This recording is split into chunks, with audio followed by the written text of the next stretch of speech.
Rabino Guido Cohen de la comunidad de Aventura en Miami, ¿verdad? Correcto.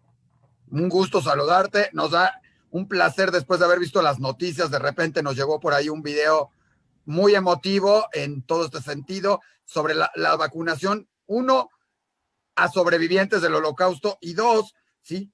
A N cantidad de personas judías, musulmanes, cristianas en la sinagoga, en el templo de Aventura.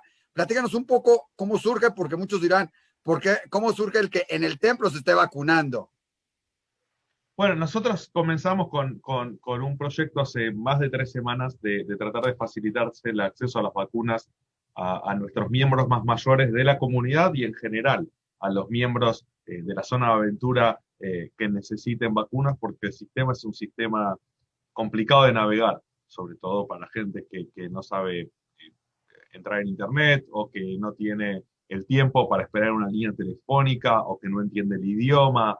Entonces, comenzamos facilitándole a la gente de manera muy casera, digamos, de entrar a la página de internet y conseguirle los appointments. Después de eso logramos un acuerdo con uno de los hospitales más grandes de la zona, que es el Hospital Jackson, para directamente que ellos nos den una cantidad de eh, slots, de turnos para vacunar gente. Entonces la gente directo se ponía en contacto con la sinagoga y nosotros le dábamos su turno para vacunarse. Y después de que pasamos ya más de 600 vacunas con ese sistema, el estado de Florida nos ofreció ser parte de un programa de vacunación para comunidades de fe, siendo la única sinagoga en realidad que tuvo esta propuesta, que es vacunar gente en nuestra sinagoga. Y nosotros, por supuesto, desde el principio judío de Darkei Shalom, de buscar las sendas de la paz con nuestros hermanos y con nuestros vecinos, lo que hicimos fue abrir esta propuesta a una comunidad cristiana, mayormente de la comunidad afroamericana, de la comunidad de gente con piel de color negra, y a el Centro Islámico de Miami Gardens, que es nuestra comunidad islámica más cercana aquí en el norte de Miami. Entonces, en vez de tomar los 500 turnos para nosotros, lo que hicimos fue compartir esos turnos con estas dos comunidades religiosas. También en el pasado hemos hecho cosas en conjunto. Este proyecto del Hospital Jackson también ofrecimos a otras comunidades judías de la zona sumarse y les compartimos algunos de los appointments para que ellos también puedan ayudar a sus miembros. Y en este proceso de facilitar que la gente se pueda vacunar, obviamente tuvieron prioridad los más ancianos, porque el estado de la Florida está vacunando gente entre 65 años en adelante, y nosotros queríamos priorizar los que tenían más de 90 para empezar, y dentro de ese grupo, por supuesto, hay una cantidad importante de sobrevivientes de la Shoah. Antes de hablar de los sobrevivientes, lo cual se me hace muy interesante, dime una cosa, la vacunación ha sido en la sinagoga directamente, ¿verdad? En el templo. ¿Y cómo se dio esto? Porque muchos no han de entender, o sea, pensamos que tiene que estar la vacuna, llegan. ¿Cómo es ese proceso de vacunación? ¿Llegan las vacunas, las tienen ahí, se vacuna todo mundo? ¿O cómo es? Entonces, para aclarar, de todas las jornadas de vacunación que tuvimos desde la sinagoga, estas 1.100 vacunas que pudimos facilitar, 500 tuvieron lugar aquí en la sinagoga. El resto fueron en un hospital. Estas que tuvieron lugar en la sinagoga, que es el día que vino el gobernador a inaugurar esta jornada, eh, el estado de Florida facilita todo el proceso de vacunación, es decir, de parte del gobierno del estado de la Florida llega una delegación de más de 30 enfermeras, supervisores médicos, personal incluso militar, la Guardia Nacional, para cuidar el lugar y para ver que no haya ningún tipo de desmanes. La gente tenía que registrarse con anticipación. Teníamos 500 lugares divididos con la mezquita y con la iglesia, y tuvimos pedidos de más de 1.000. Entonces la gente tenía que registrarse con anticipación. Llegaban a la sinagoga, parqueaban su carro en el parking de la sinagoga. Cuando llegaban, se verificaba que efectivamente sean la persona que tenía el turno. Una vez pasaban ese primer control, iban directamente al salón social de la sinagoga, en donde tenían lugar las vacunaciones. se verificaban sus documentos, se le daba la vacuna y después de eso iban al santuario de la sinagoga. La gente después de vacunarse tiene que esperar entre 15 y 30 minutos para ver que no haya ninguna reacción alérgica, y esto lo hicieron sentados en el santuario de la sinagoga, mirando hacia el arca, con música espiritual de las tres religiones de fondo. Les entregamos también unas tarjetitas con una plegaria. Los rabinos hicimos la plegaria para los judíos, el imán hizo la plegaria para los musulmanes, el pastor hizo la plegaria, la pastora hizo la plegaria para los cristianos, así que la gente podía tener también un momento de recogimiento, de espiritualidad, de oración mientras esperaban, y si no había ningún inconveniente, que por suerte ninguna de las 500 personas tuvo ninguna reacción, salían por la puerta de la sinagoga y se regresaban a su casa. Hubo también en algunos casos, sobre todo con los más ancianos, con los sobrevivientes del Holocausto, que voluntarios del Comité de Acción Social de nuestra sinagoga los fueron a recoger en sus casas, los trajeron a vacunarse y los devolvieron a sus casas, porque es gente muy mayor que si no, no puede llegar y que es mejor que esté acompañada. Les regalamos una galleta a cada uno también, una cookie, para también endulzarles el momento. Y eso fue todo. Y por supuesto, tú sabes, las sinagogas tienen estos hermosos grupos y equipos de acción social y voluntarios y donantes. Entonces, les entregamos el almuerzo a las enfermeras y a los soldados que estaban ahí. Ya, tratamos de ser lo más hospitalarios, anfitriones que pudimos. Y en 3 semanas es la jornada para la segunda dosis, entonces la misma gente que vino va a volver a la sinagoga a recibir su segunda dosis. Tú me preguntabas un poco por la infraestructura. Al ser eventos de vacunación tan pequeños para lo que son los volúmenes que se manejan en Estados Unidos, no es tanta la infraestructura. La gente del estado de la Florida llega con dos coolers que parecen esas pequeñas neveras que uno lleva a la playa, pero son médicas y son un poquito más profesionales. O al estadio, porque hoy están de moda Sí, con Tampa, ¿verdad? el aspecto es el mismo. Estas son médicas y tienen otras condiciones y todo, pero llegan con esos pequeñitos refrigeradores. No te olvides que en un pequeño frasco sacas 6 vacunas. Entonces, para vacunar 600 personas no es tanto volumen lo que se necesita. Son 100 Sí, frasquitos, es necesitas. bastante simple. Y bueno, trajeron las jeringas, todo el personal obviamente calificado. El evento, la parte médica estaba en manos del estado de la Florida. Me parece importante también aclarar, porque sé que muchos de tus lectores de México van a decir, uy, hablemos a la sinagoga, llamemos al rabino. No se hizo ninguna excepción a los dos criterios más importantes para vacunar que tiene el estado de la Florida, que es tener más de 65 años de edad y ser residente, al menos residente de medio tiempo en el estado de la Florida, y tener documentación que la soporte. Lamentablemente tuvimos que mandar a su casa a varios hermanos judíos que llegaron a la sinagoga y dijeron, bueno, pero yo estoy de paseo en Miami. Ninguna excepción. No, pero yo escuché que en el estadio Hard Rock a mi primo lo vacunaron. Bueno, vaya al estadio. La sinagoga tenía que mantener su reputación bien alta, porque es la única forma que tenemos de seguir pudiendo proveer de estas vacunas a nuestros miembros y a los miembros de la comunidad en general. Es que la reputación sea intachable y que no haya ninguna excepción bajo ningún punto de vista, ¿no? Rabbi Guido, la pregunta de muchos sería, ¿por qué incluir a las comunidades islámicas y católicas o cristianas en este proceso? Porque muchos pensarían, se pudo haber hecho para toda la comunidad, principalmente de esta sinagoga. ¿Por qué incluirlos? ¿Y cuál fue la reacción de ellos mismos? Porque es interesante tener en el mismo templo rezando, ¿sí? Como tú dices, a las tres religiones, ¿no? Uh-huh.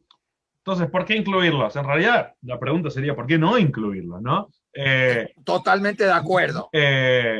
Como dice el Talmud, sí, la sangre de nadie es más roja que la de su prójimo, y nosotros creemos firmemente en que como judíos tenemos una responsabilidad muy grande en reparar el mundo, y no solo reparar la parte del mundo en la que nos toca vivir. Eh, por otro lado, viviendo en un mundo en el cual tristemente vemos cómo la plaga del antisemitismo vuelve a brotar, y volvemos a ver que incluso en países donde estábamos tan seguros como Estados Unidos, en los últimos años vimos tantos ataques antisemitas, abrir las puertas de la sinagoga para que la gente se vacune tiene una función pedagógica muy importante. Para mucha gente que nunca en su vida quizá vio a un judío, pero tiene algunas ideas, algunas imágenes equivocadas, y tiene sus prejuicios de que solo nos cuidamos a nosotros mismos y de que no nos importa el resto y que somos esto y que somos lo otro. Digamos, ver la sinagoga abierta y ver cómo había latinos, había negros, había blancos, había orientales, había musulmanes, había cristianos, y estábamos todos juntos. Yo creo que eso tiene una función educativa muy importante. Por otro lado, creo que esto es lo que nuestra tradición quiere de nosotros, que nos ocupemos no solo de los judíos, sino del mundo entero. Y finalmente debo decir que esto es el fruto de un trabajo interreligioso que mi sinagoga viene haciendo hace años, eh, digamos, antes de la pandemia. Nosotros somos una comunidad afiliada al movimiento conservador, al movimiento Masortí, y el diálogo interreligioso es una parte importante de quiénes somos y de cómo nos definimos como judíos. Eh, entonces, era natural, era obvio que así como cuando la primera vez que nos ofrecieron 200 vacunas llamamos a la sinagoga reformista y a otra sinagoga conservadora de la zona y hablamos con rabinos de todas las corrientes y denominaciones para ver quién necesitaba una mano, y ayudamos judíos ortodoxos y judíos seculares y judíos esparadíes y ashkenazíes. La segunda vez que nos dieron la posibilidad, ayudamos cristianos, musulmanes, todo eso. Lo último que quiero decir al respecto de esto es que también hay una responsabilidad. La comunidad judía de Aventura es una comunidad para lo que son los estándares norteamericanos, digamos, en una posición privilegiada. Esta es una ciudad rica, y es una comunidad muy blanca, y las tasas de vacunación en la población afroamericana son muy bajas con respecto al resto de la sociedad. Entonces sería muy injusto que nosotros en una ciudad en donde tenemos un porcentaje de la población que es 92% blanca, estuviéramos repartiendo las vacunas solo entre nosotros. Porque al final los judíos blancos de Aventura somos el 100% de la ciudad de Aventura, pero somos de pronto el 0.000 algo por ciento de la sociedad norteamericana. Entonces, tratar de equilibrar y de reparar un poco estas injusticias, permitiéndole a nuestros hermanos afroamericanos y musulmanes vacunarse. Oye, la pregunta sería, ¿qué rezo hicieron? Porque dices que repartieron los rezos. ¿Qué rezo pusieron ustedes los rabinos? ¿Y cómo estuvo el rezo ahí en ese momento cuando salían y cada uno rezaba dentro de una sinagoga, los de estos? ¿Cómo estuvo? Bueno, fue motivo. Nosotros como desde la comunidad judía el rezo que ofrecimos es la famosa Birkat Agomel, que es la bendición que decimos cuando nos recuperamos, cuando queremos expresar nuestra gratitud por recuperarnos de algún peligro. Me pareció una bendición apropiada para ofrecer ese momento. Y es interesante también ver cómo con diferentes palabras y con diferentes símbolos, al final de la historia nuestros rezos son muy parecidos y todos valoramos y agradecemos lo mismo y casi de la misma manera. Obviamente los cristianos hablan de Jesús, los musulmanes hablan de Alá, nosotros hablamos de Hashem, pero el rezo en esencia es el mismo.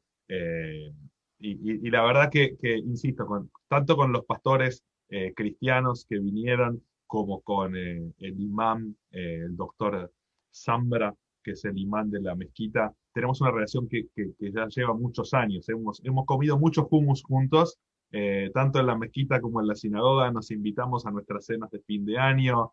eh, Tenemos un vínculo que es tan sólido y tan fraterno que la verdad que ellos se sienten en casa, y nosotros sentimos que ellos están en casa. Siempre, cada vez que recibo al imán, este, me recuerdo que ellos rezan 5 veces por día, entonces que tengo que tener algún cuarto preparado porque en algún momento de la visita él va a tener que retirarse a hacer sus oraciones, y ya sabemos que necesita la pequeña alfombra y lo recibimos como si estuviera en su casa, porque verdaderamente lo está. Como dice el Tanaj, esta casa es casa de oración para todos los pueblos.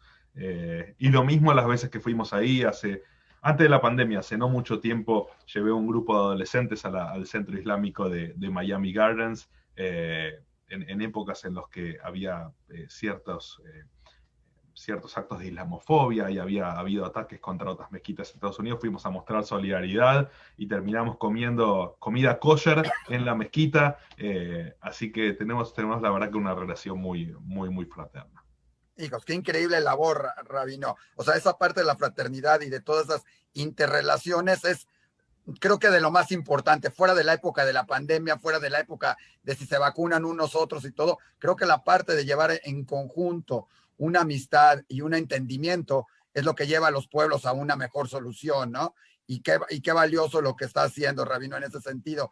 Y dígame algo, con los sobrevivientes nos dice, los fueron trayendo y todo. Creo que por la zona de Miami, por esto hay alrededor de 700 y creo que se está poniendo un poco de énfasis también en vacunar, en especial a todos estos sobrevivientes del holocausto, o por lo menos así se ha mencionado, por el rango de edad que se está dando. ¿Qué tan importante es esto? Y creo que también es un apoyo del mismo gobierno y del gobernador, ¿verdad? Digo, hay que Sí, darle su crédito también. sí, totalmente. Mira, la comunidad mía, mi sinagoga, es una sinagoga, hoy día no sé las estadísticas, pero en su momento era la sinagoga con más sobrevivientes del holocausto del país. Wow. Así que probablemente de la diáspora. Para nosotros los sobrevivientes del holocausto son un pilar, son nuestra inspiración. Esta es una sinagoga que tiene un memorial de la Shoah muy grande, que hacemos todos los años el acto de recordación de Yom HaShoah aquí en nuestra comunidad. Entonces, para nosotros era una obviedad, digamos, cuando a mí me dijeron la primera vez que el Hospital Jackson nos dijo, bueno, tienen 150 turnos, ¿cómo los distribuyo? Tengo una sinagoga que tiene 700 familias, que tiene un par de miles de personas, ¿cómo hago para pensar 150? Lo primero que hice es tomar la lista de la sinagoga, armar un Excel con todos los que tenían más de 90 años, de los cuales la gran mayoría de ellos son sobrevivientes de la Shoah, y llamarlos uno por uno.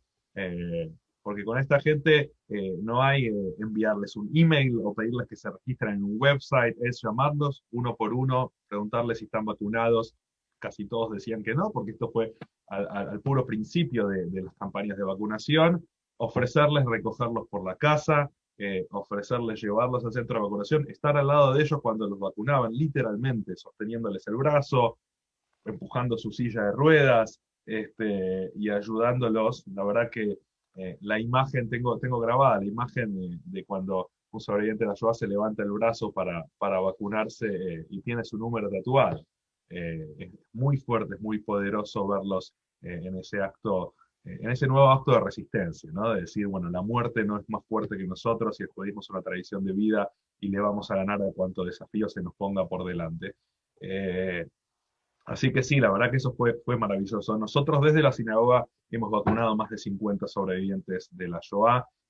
Un momento también muy fuerte fue un sobreviviente de la Shoah que es de origen griego.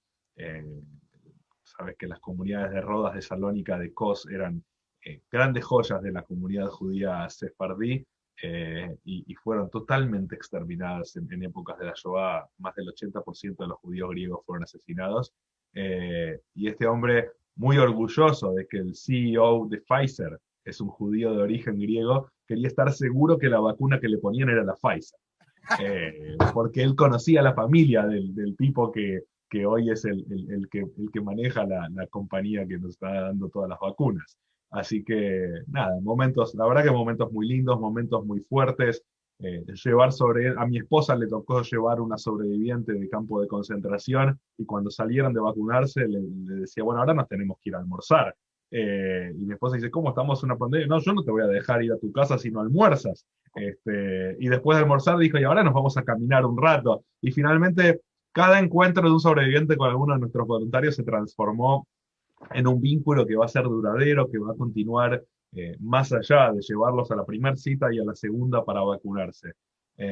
Y sí, como tú decías, el estado de la Florida, en este programa que quieren vacunar a gente que no está saliendo de sus casas, a gente que no puede ni siquiera acercarse al hospital y no tiene quien la lleve, lanzó este programa a través de un trabajo en conjunto con el Centro de Recordación del Holocausto de aquí de Miami, yendo a los hogares de los sobrevivientes de la Shoah y vacunándolos directamente en sus casas. Eso es algo que nosotros no conocíamos y que el gobernador lo anunció aquí en la sinagoga. Así que fue la verdad que fue una coincidencia hermosa. Déjame decirte que además en esto de coordinar con el gobierno todas estas cosas, eh, buena parte de los funcionarios del estado de la Florida, sobre todo la persona que se encarga de todo lo que es salud en el estado de la Florida, es una persona de la colectividad judía, así que, bueno, súper entendible la cercanía y la sensibilidad con el tema de los sobrevivientes de la Shoah. Bueno, tú sabes, los sobrevivientes de la Shoah son nuestro tesoro más preciado, los cuidamos como si fueran nuestra propia familia. Muchos de ellos tienen familia, pero la tienen en otros estados. Es un país tan grande que el que tiene un hijo en California es como si lo tuvieran en otra galaxia. Eh, Hablé con sobrevivientes de la Shoah que me decían, uy, por fin ahora voy a poder, por suerte, alzar a mi bisnieto por primera vez o ir a la boda de un nieto. Así que no es solo la vacuna, sino es lo que la vacuna implica y las puertas que la vacuna le va a abrir a esta gente. Muchísimas gracias. Es sí, hiper interesante eso, hiper valioso, porque además cada historia, como tú dices, debe haber sido una historia fabulosa y un aprendizaje para el voluntario que llevó, ¿no? Vimos a jóvenes, vimos a niños, vimos a familias enteras apoyando a los voluntarios y creo que ese aprendizaje es valiosísimo y queda para toda la vida. Déjame invitarte a ti y a toda la colectividad de ustedes, a toda la comunidad. Nosotros cada fin de semana tenemos un proyecto que empezó con una chica no judía, curiosamente, que decidió investigar y saber más de los sobrevivientes del Holocausto. Y cada semana tenemos otra entrevista con algún sobreviviente o con personas así. Y lo más interesante es que no nada más es una entrevista, sino que participan en el último evento que tuvimos, participaron alrededor de 9 sobrevivientes hablando y alrededor de 15 que entraron a querer saber más y a preguntar y a convivir con los otros sobrevivientes. Y es muy interesante, como tú lo dices, porque algunos de ellos, tenemos a Johnny Jablon, que viene también de Estados Unidos, muchos en inglés, por eso los podemos invitar, y en español, pero es muy interesante las pláticas que se dan entre ellos, porque entre ellos no se habían contado, y ahora tienen esa oportunidad. De repente ves en una de las pláticas a uno de los sobrevivientes preguntándole al otro, ¿tú estuviste en este campo de concentración? Sí. Oye, ¿y conociste a este? Sí, me tocó, estuve en la barraca, no me vio, sí lo vimos, él era así. Y se dan conversaciones como si fuiste al cine con él, ¿no?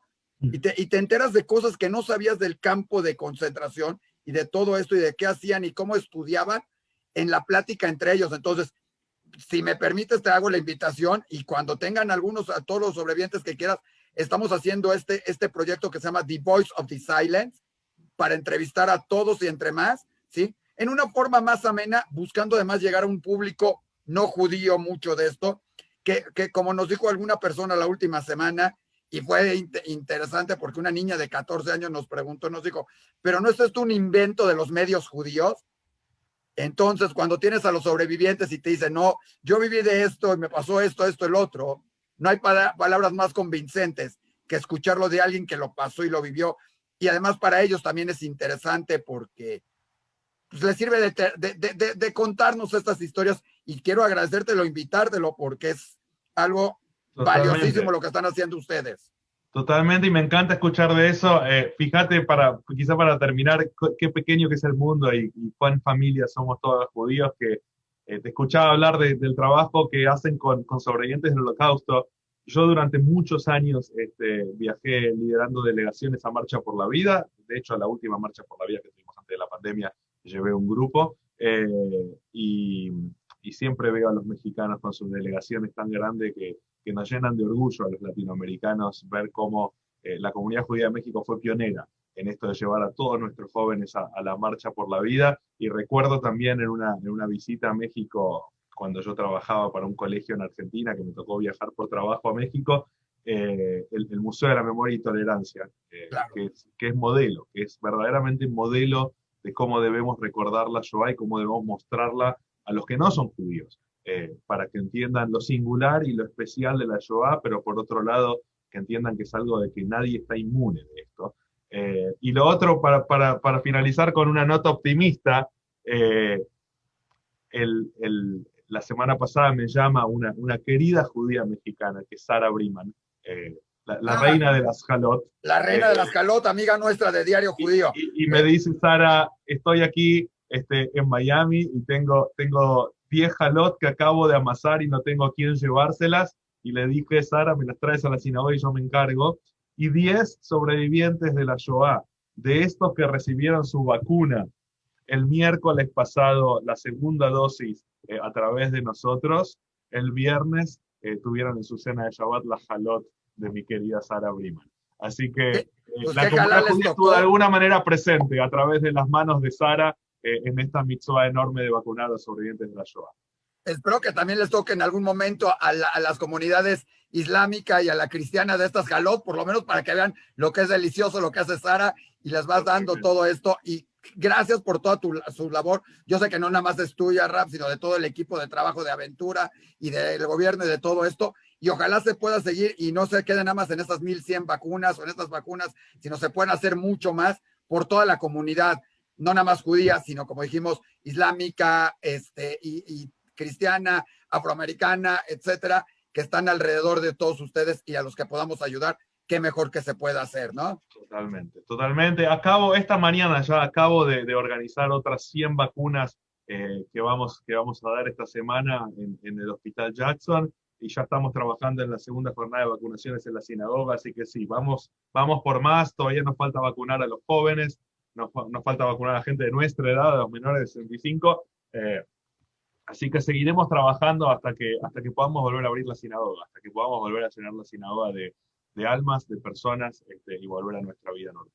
Ahí síguense, ahí también están igual que nosotros, cerradas, están teniendo pocos rezos con poco. ¿Cómo está funcionando? Porque aquí no sabemos exactamente más lo que sucede acá en México. ¿Cómo están funcionando? Así nada más brevemente, ¿cómo están Bueno, en Aventura? déjame decirte, nosotros nunca dijimos que la sinagoga estaba cerrada, y siguiendo la tradición judía más liberal, nosotros desde el primer día, ya hace casi 10 meses o más, movimos la sinagoga al Zoom, no la cerramos, la transformamos. No hubo un solo día que no tuvimos minyan desde que empezó la pandemia, lo tuvimos en Zoom. Hicimos bodas, hicimos casamientos, hicimos funerales, hicimos shives, no hubo nada que hayamos suspendido, sí transformado y repensado. Entonces nosotros tenemos los rezos en YouTube, en Facebook, en Zoom, dependiendo el día y el rezo en qué plataforma. Hace un par de semanas reabrimos los viernes por la noche para unas 30, 40 personas, lo cual es muy, muy poquito para nosotros. En nuestra sinagoga entran 700, aunque nunca vienen 700, algo en las fiestas. Sí, ya te iba a sorprender decir, bueno, está bien que un viernes de la noche tengas 700 personas, dinos la clave, pero eso, digamos, reabrimos muy, muy poquito. Sí reabrimos para las familias que hacen bar mitzvah y les permitimos traer 40 o 50 invitados. Yo tuve bar mitzvah de mi hijo hace un mes. Gracias. Y fue extraño, fue raro, pero fue verdaderamente significativo y espiritualmente muy, muy elevado. Y muy, muy despacio empezamos a planificar ahora la reapertura de nuestra sinagoga. En números muy reducidos, vamos a empezar a dejar pronto 40, 50 personas por Shabbat, unas 10 personas quizá para el minyan diario, no mucho más que eso, pero lentamente empezando a pensar en una reapertura. Diría, vemos ya la luz al final del túnel. Todavía no estamos ahí, pero ya lo vemos, ya estamos trabajando en eso. Aprovecho y te lo pregunto, porque justo tuviste la bar mitzvah y todo. ¿Te parece que esta pandemia y esto, el que solo poca gente pueda ir en un momento dado a un evento y todo, le ha dado otra vez de regreso el significado a los eventos, a la importancia que no es la gran fiesta, porque todos estamos acostumbrados a que si es una bar mitzvah, boda, bris, era la gran fiesta y a ver cuánta gente viene y esto y todo, y ahora nos hemos vuelto a regresar un poquito también al valor del que es la bar mitzvah, qué es la bar mitzvah, qué es la boda. No quiero decir que todos lo hayan perdido, que se haya perdido, pero sí de que ahora retomemos más que el valor real es ese momento en que el niño se pone los film, en que la pareja está abajo de la jupá, en el momento que se hace el bris, en eso es lo más importante. Totalmente, conectamos de vuelta con lo esencial, nos dimos cuenta que no necesitamos multitudes ni grandes infraestructuras.